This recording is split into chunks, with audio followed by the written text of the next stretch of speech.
Welcome to the 5th Photics TV podcast. Since there have been so many Crossy Road videos on the channel lately, I wanted to do something a little more serious. And that's how we got to this topic.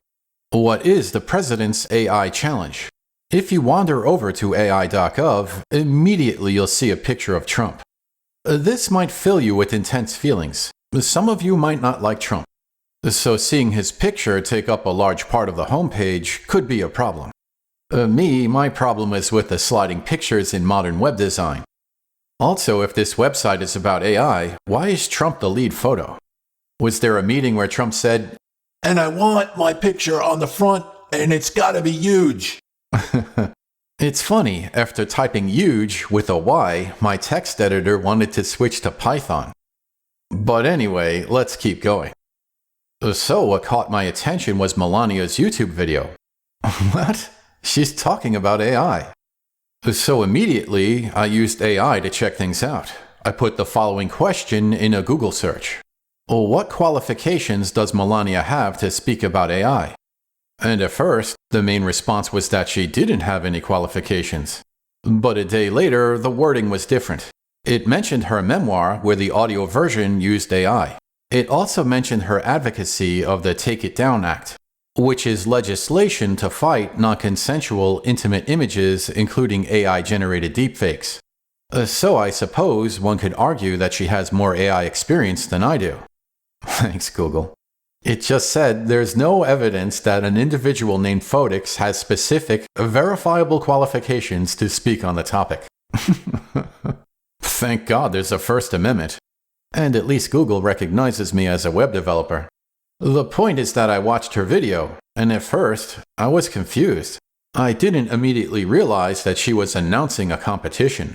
Let AI combat begin! Since we're talking about AI, I had AI summarize her video about AI. Here are the key points. AI Challenge Invitation. The President's National Artificial Intelligence Challenge invites students from kindergarten to 12th grade to participate. The challenge goal is to discover, develop, and expand AI's potential. Basically, it's about encouraging kids to be innovators in the era of AI. That's great, actually, because if I'm a kid today, I'd be terrified about my future. How does a kid start a career if the machines can do everything faster, cheaper, and better than you? Oh well, this is a possibility. You start early to become a technological leader. Very good. Now what? Well, there's a PDF. It's the Guidebook for Participation. And right there on page 2 it says, "The President's National Artificial Intelligence Challenge invites every student in America from kindergarten to 12th grade to unleash their imagination and showcase the spirit of American innovation." On the next page, it mentions the President's Executive Order 14277. Advancing Artificial Intelligence Education for American Youth.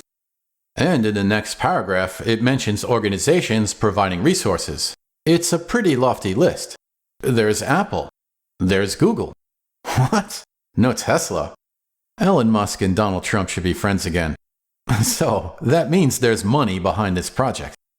You can see that in the awards and prizes page. The first bullet point says that all compliant submissions will be recognized with a Presidential Certificate of Participation. I suppose that could be a nice resume booster. The second bullet point is even more interesting. It says that the national champions receive actual money. Look, it says $10,000 per team member. So that's nice, if you can win. So, what do you have to do to win? Well, the first step is to assemble your team. See, they actually used the word assemble. Perhaps one of the competition creators is trying to leverage the excitement of Marvel movies. I wonder if I could participate as a community member. But here I'm just playing the role of journalist. I'm just letting you know about the news. The next step is to register your team. That's the paperwork part. Step 3 is the project track. Track 1 is proposal, and track 2 is technical/implementation. So, if I'm understanding this correctly, the idea is for people to get together, identify a problem that could be solved with AI, and then solve that problem. That's what it seems to say.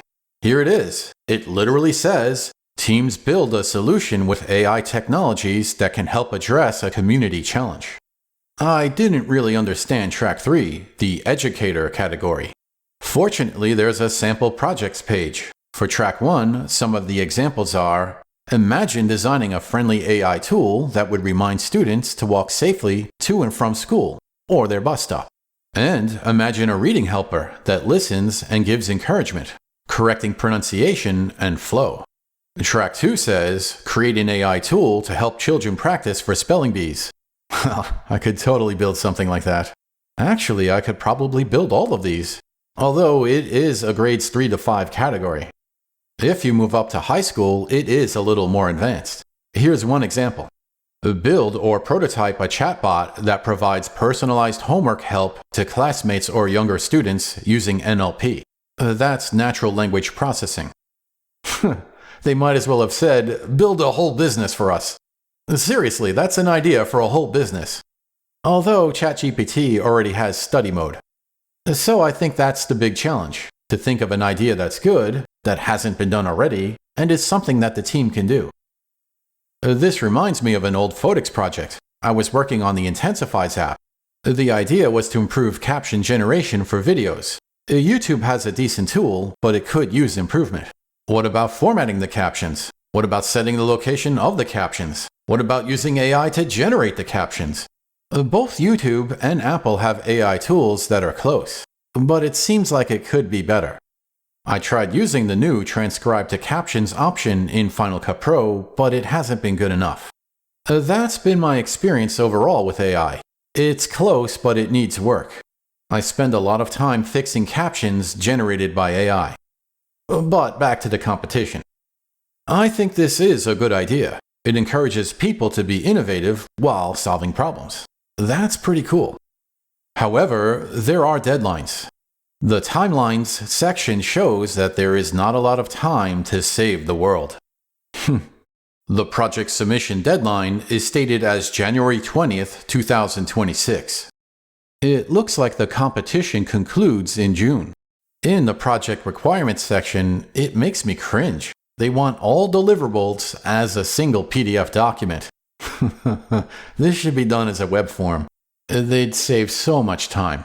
It's hard for me to look at government websites, or websites in general, because I get the urge to fix them. Although I suppose it helps students learn how to apply for jobs because you fill out the form and then have to upload your resume anyway. So stupid.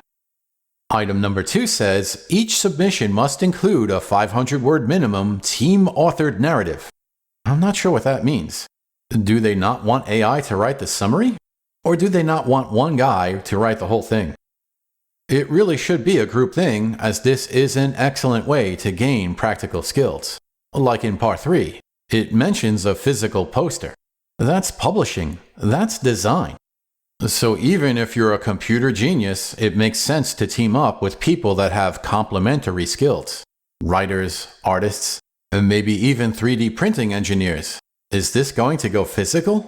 Does Skynet start as a high school project? Part 4 is good. It's about originality and attribution. It says the project submission is original content created specifically for the challenge. I wonder if that would invalidate something like my Intensifies app idea. There's a lot more information, so if you're considering entering the competition, you should read it for yourself. There was one more thing that I thought was interesting. In the How Will Projects Be Judged section, it mentions the scoring guide. This is important, as it gives you a target to hit. That allows you to better prepare. So here's what's funny about that. The second criteria says relevance to the president and his administration. So if your app challenges Trump's views on illegal immigration, the Paris Climate Accord, or so-called diversity, equity, and inclusion, then you probably won't get a good score in this category. The White House website has an issues and priorities page. That might help with idea research. If I was participating in this competition, there's a good chance I'd target energy. Electric bills are getting crazy. AI uses a lot of power. So how could AI be used to improve the situation? I'm not sure if there is a solution, but that's one of those you win even if you lose situations. Because if you can save $100 on your electric bill from now and every month thereafter, you could potentially save a lot more than $10,000. That's the kind of thinking that America needs. So hopefully this challenge is successful. Anyway, that's what I have to say on the matter. If you have questions, there is a page in the guidebook for that. Again, I'm not planning to participate. I'm just delivering the news. So hopefully this information is helpful.